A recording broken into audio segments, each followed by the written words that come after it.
My friend who is 76 years old told me today that uh, he spends about $650 a month for health care for him and his wife.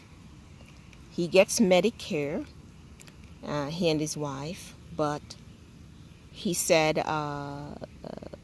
with the money he spends for drugs and any copay or any and that kind of stuff for his health care, he spends about $650, and he tells me that's his biggest bill. He also went on to tell me that he gets Social Security, but if he relied on Social Security alone, he would be under the bridge, because all his Social Security money goes towards health care for the most part. And he told me that he does get a retirement check from his previous job, but it won't last forever. When it runs out, it runs out. And his words were, "I don't know what I'm going to do when my retirement money runs out." Now you might say to yourself, why are you telling me this, Marva? And I'm telling you this because I believe that it behoves us to be healthy. Now, I'm not saying that my friend is unhealthy because he has done anything wrong.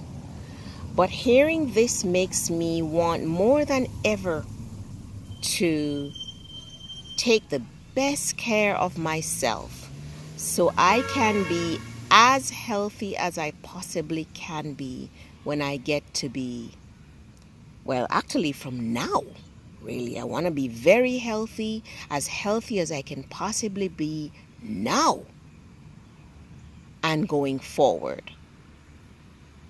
Okay?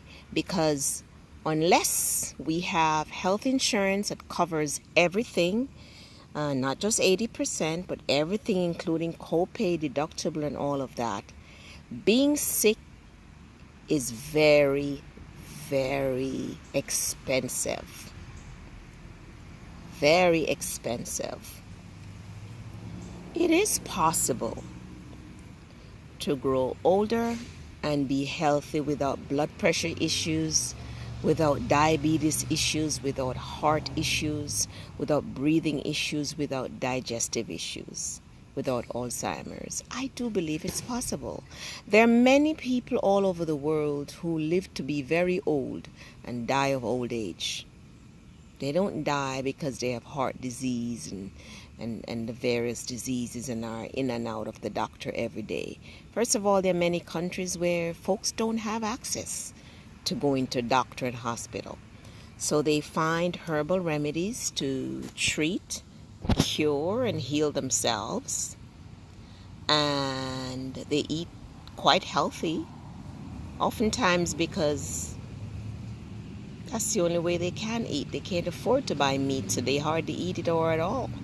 They grow their own roots and the vegetables and foods, and they don't eat much because they can't afford to eat much. So they're healthy. At 70 or more, they're climbing trees, they're going to the farm, and they're very active. Many countries, people don't retire. They stay active and they keep working their farm and taking care of themselves and their families. Here, somehow folks expect that once we get to be 65, we should barely be able to walk. And we're sick and always at the doctor and the hospital. That's not the norm. That's not the norm. So I encourage you to eat healthy. Eat small portions of food. Lose weight if you're overweight. And the way to lose weight is to eat less. Eat less of everything. Eat less even of the healthy things, because you can eat too much of a good thing.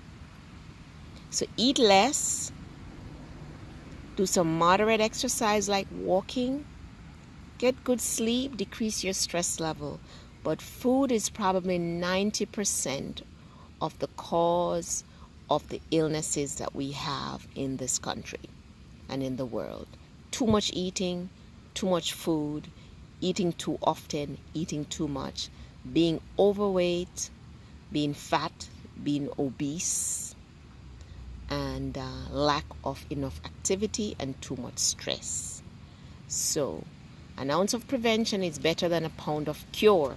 It's better for us to be healthy, okay, and remain healthy than to get sick and try to get well.